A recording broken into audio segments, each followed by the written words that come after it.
오늘 우리에게 주신 말씀은 잠언 30장 24절로 28절입니다. 제가 봉독하겠습니다. 거룩하신 하나님의 말씀입니다.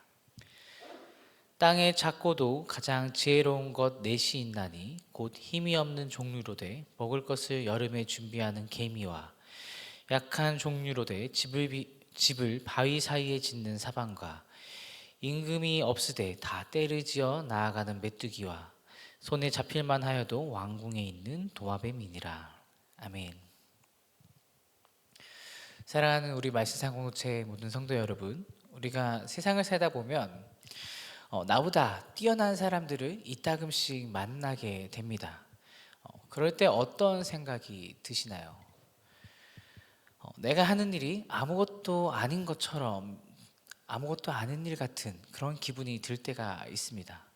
때로는 신앙에서도 마찬가지인데 내 기도가 하나님께 도달하지 못하는 것처럼 느껴지고, 우리가 유튜브를 보다 보면 혹은 신앙 간증들을 듣다 보면, 설교를 듣다 보면 내 신앙이 보잘것없게 느껴지는 경우가 더러 있습니다. 우리가 간증을 들을 때 간증을 통해 듣는 그 어려움들이 매우 인간적으로 견디기 어려운 시험들을 이제 극복한 스토리들, 그런 복잡한 이야기들을 많이 들을 때가 있는데, 그런 이야기를 듣다 보면 나는 이렇게 생각이 듭니다. 나는 저런 경험이 없는데 내 신앙은 아직 미약한 것 같아. 아직 성숙하지 못한 것 같아. 성장하지 못한 것 같아 라고 생각이 들 때가 있습니다. 근데 오늘 잠언 30장은 바로 그 자리에서 말을 걸고 있습니다. 하나님은 크고 강한 것, 어떠한 극적인 스토리에 감동하시는 분이 아닙니다. 그런 간증이 없다고 해서 신앙이 약한 것도 아니라고 말하고 있는 것이죠. 사랑하는 우리 말씀상 공동체 모든 성도 여러분, 작지만 지혜로운 것, 그것이 하나님의 눈에 아름다운 것임을 오늘 깨달았으면 좋겠습니다. 오늘 본문에는 네 가지 작은 동물들이 등장합니다. 하나하나 우리가 살펴보면서 하나님이 우리에게 하시는 말씀을 한번 들어보도록 하겠습니다. 먼저 24절을 보시면 지극히 지혜로운 것이라는 표현이 나옵니다. 히브리어로 메후캄 합캄입니다. 이것은 지혜 중에 지혜라는 뜻인데 단순히 똑똑한 게 아닙니다.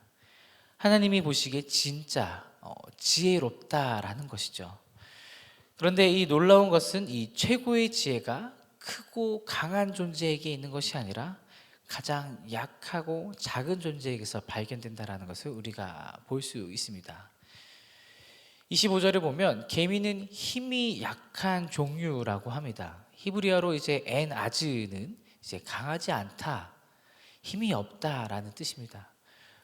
우리가 생각해 보면 개미가 뭐가 대단할까요? 손으로 누르면 끝이죠. 그냥 밟혀서 죽는 것이 개미인데, 이들의 삶을 한번 돌아보면 굉장히 무서운 것이 바로 비죠. 그들은 물을 이길 수가 없습니다. 그런데 성경은 이 개미가 지극히 지혜롭다라고 말하고 있습니다. 왜 그럴까요? 개미는 여름에 보면 항상 줄지어서 어딘가로 향하고 있습니다. 무엇을 하고 있는 것일까요? 바로 먹을 것을 구하고 있는 것이죠. 여름에 먹을 것을 예비합니다.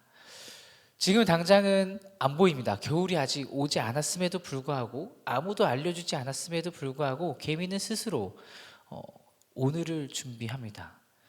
감독자가 없어도, 누가 칭찬해주지 않아도, 아무도 시키지 않아도 묵묵히 자기 할 일을 하는 개미를 볼 수 있죠. 잠언 6장 7절에 이렇게 기록되어 있습니다. 지휘관도 없고 감독자도 없고 통치자도 없으나 먹을 것을 여름 동안에 예비한다, 이렇게 기록되어 있는데, 사랑하는 말씀상 공동체 성도 여러분, 우리가 새벽 예배에 나온 것이 바로 이런 것이지 않을까 생각이 듭니다. 아무도 새벽 예배에 나오라고 시키지 않았잖아요. 누가 떠밀어서 새벽 예배에 나오지 않았습니다. 출석 체크도 없습니다. 이 새벽에 누가 알아줄까요? 그런데 이 자리에 나오신 여러분들은 말씀 앞에 나왔습니다. 이것이 개미의 지혜라는 것이죠. 보이지 않는 곳에서 묵묵히 영혼의 양식을 준비하는 것. 겨울 같은 시련이 와도 버틸 수 있는 힘은, 우리에게 어려움과 고난이 때로 찾아왔을 때 이것을 버틸 수 있는 힘은 바로 이러한 새벽에서 쌓이는 것이라는 것이죠. 26절의 사바는 우리가 생소한 단어인데 바위 너구리라고 합니다. 이 동물도 매우 약한데 이빨도 약하고 발톱도 약하고 도망도 느린 동물이라고 합니다. 그래서 천적에 걸리면 끝이라고 하는데, 근데 이 사반의 바위 너구리의 지혜가 뭐냐면 바위 사이에 집을 짓는다라는 것입니다. 시편 104편 18절에도 이 사반에 대해서 기록되어 있습니다. 높은 산은 사냥을 위함이요 바위는 사반을 위하여 피난처가 되는도다라고 기록하고 있습니다. 하나님께서 이 바위 너구리를 위해, 사반을 위해 바위라는 피난처를 만들어 놓으셨습니다. 그래서 이 바위 너구리는 자기가 강해지려고 하는 것이 아닙니다. 하나님이 마련해 주신 그 강한 곳에 자리를 잡는 모습을 우리가 발견할 수 있죠. 여기에 엄청난 영적 원리가 있습니다. 우리가 신앙생활을 하다 보면, 혹은 세상을 살다 보면 우리가 스스로 강해지려고 노력을 합니다. 남들보다 더 뛰어나려고 노력을 하고, 남들보다 더 잘 기도하고, 더 잘 믿고, 더 강한 신앙인이 되려고 나도 모르게, 우리도 모르게 노력하고 있습니다. 물론 이것은 굉장히 좋은 것입니다. 그러나 이 사반의 지혜는 다릅니다. 내가 강해지려는 것이 아니라 강한 분 곁에 서는 것, 강한 분 곁에 붙어 있는 것, 강한 분이 준비해 주신 그 곳에 있는 것, 그것을 말하고 있는 것이죠. 시편 18편에 2절에서 이렇게 다윗이 고백합니다. 여호와는 나의 반석이요 나의 요새요 나를 건지시는 이시로다. 아멘. 내가 강해져야 하는 것이 정답이 아닙니다. 강하신 하나님 곁에 붙어 있으면 되는 것이죠. 사반이 바위에 집을 짓듯이 우리도 하나님이라는 반석 위에 우리의 삶을 세워야 한다는 사실을 깨달아야 합니다. 내 능력이 아니라, 내 의지가 아니라, 내 노력이 아니라 하나님의 견고함에 기대는 것, 약한 줄 알면서도 하나님 품으로 들어가는 것, 이것이 진짜 지혜라는 것이죠. 27절에는 메뚜기가 나옵니다. 우리 특이한 것은 메뚜기는 리더가 없습니다. 왕이 없습니다. 히브리어로 이제 멜렉이 없다라고 말할 수 있는데, 지도자도 없고 사령관도 없는데 그들은 떼를 지어서 나아갑니다. 떼를 짓다라는 단어가 이제 히브리어로 호체입니다. 호체. 이것은 단순히 모여 있는 것이 아니라 줄을 맞추어서 군대가 걸어가듯이 진군하다라는 뜻인데, 요엘서 2장 7절에 보면 그들이 용사같이 달리며 무사같이 성을 올라가며 각기 자기 길로 나아가되 그 줄을 어기지 아니한다라고 합니다. 군대처럼 질서 있게 나아가는 모습을 우리가 상상할 수 있죠. 고린도전서 12장에서는 바울이 또 이렇게 이야기했습니다. 몸은 하나인데 많은 지체가 있고 몸의 지체가 많으나 한 몸인 것 같이 그리스도도 그러하니라. 메뚜기가 바로 이런 원리를 보여주고 있습니다. 왕 한 명의 명령이 아니라 각 지체가 자기 역할을 알고 함께 움직이는 모습. 우리는 보통 누군가 끌어줘야 움직입니다. 우리가 교회 사역을 하든 혹은 어떤 사회가 움직이는 그 원리들을 살펴보면 어떤 리더가 나와서 우리 이렇게 합시다라고 설득을 하고 이끌어가죠. 누가 앞장서야 따라가는 게 바로 우리 인간 사회의 모습인데, 그런데 메뚜기는 스스로 질서를 만듭니다. 왜 그럴까요? 각자가 자기 자리를 알고 있기 때문입니다. 옆에 있는 메뚜기를 밀어내지 않고 앞서가려고 다투지 않고 자기 자리에서 자기 속도로 함께 나아간다라는 것이죠. 이 모습을 보면서 우리의 신앙을 한번 생각해 보면 좋겠습니다. 사랑하는 여러분, 신앙은 누가 대신해 주는 것이 아닙니다. 목사가 대신 기도해 줄 수 있는 것도 아니고 장로님이 대신 믿어주는 것도 아니고 우리 부모들의 부모 세대의 믿음이 또 전수, DNA로 전수되는 것도 아닙니다. 그런데 각자 자기의 자리에서 있는 모습 그대로 우리가 하나님 말씀에 충성을 하면 그때 공동체는 아름다워진다는 것을 기억해야 합니다. 우리 교회도 마찬가지로 누가 시켜서가 아니라 성령 하나님의 그 감동이 내 안에서 움직이고 작동한다면 그 자리가 그 안에서 하나님께서 역사하실 때 기도하고 섬기는 것, 예배하는 것, 어, 메뚜기처럼 왕이 없어도 함께 우리가 같은 방향, 하나님의 그 향하신 그 뜻을 향해서 걸어간다면 우리 공동체가 원하는, 하나님이 원하는 방향으로 맞춰서 걸어갈 수 있다라는 것이죠. 이것이 성령 안에서, 말씀 안에서 움직이는 공동체입니다. 이것을 꼭 기억하면 좋겠습니다. 마지막으로 우리 28절 도마뱀을 한번 살펴보려고 합니다. 히브리어로 이제 세마밋인데 손으로 잡을 수 있다라고 도마뱀을 표현합니다. 원문을 보면 두 손으로 잡을 수 있다라는 뜻이 담겨져 있는데 도마뱀이 뭐 물론 징그럽긴 하지만 작고 보잘것없는 존재죠.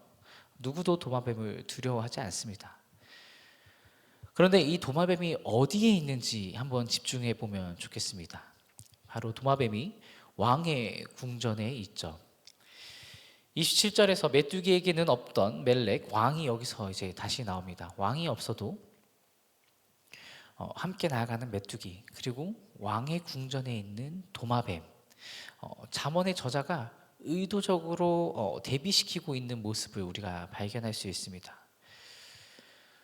여기가 핵심인 것 같습니다. 도마뱀은 자기가 작다고 해서 구석에 숨지 않았습니다. 이런 생각을 안 했다는 거죠. 나 같은 존재가 어떻게 왕궁에 있을 수 있을까? 나 같은 작은 자가 어떻게 그러한 곳에, 이 귀한 곳에 있을 수 있을까? 이런 생각을 하지 않았다라는 것입니다. 담대하게 왕궁으로 나아갔습니다. 이 모습을 보면 히브리어 4장 16절 말씀이 떠오릅니다. 우리가 긍휼하심을 받고 때를 따라 돕는 은혜를 얻기 위하여 은혜의 보좌 앞에 담대히 나아갈 것이니라. 도마뱀도 왕궁에 들어가는데 하나님의 자녀인 우리가 하나님 앞에 나아가기를 주저하고 있는지 우리가 한번 생각해 보면 좋겠습니다. 내가 뭐가 그리 대단하다고? 내 기도가 뭐 그리 대단하다고? 혹은 나 같은 죄인이 감히 어떻게 하나님 앞에 나아갈 수 있을까? 이런 생각은 겸손이 아닙니다. 하나님의 초청을 거부하는 것이라고 생각을 하셔야 합니다.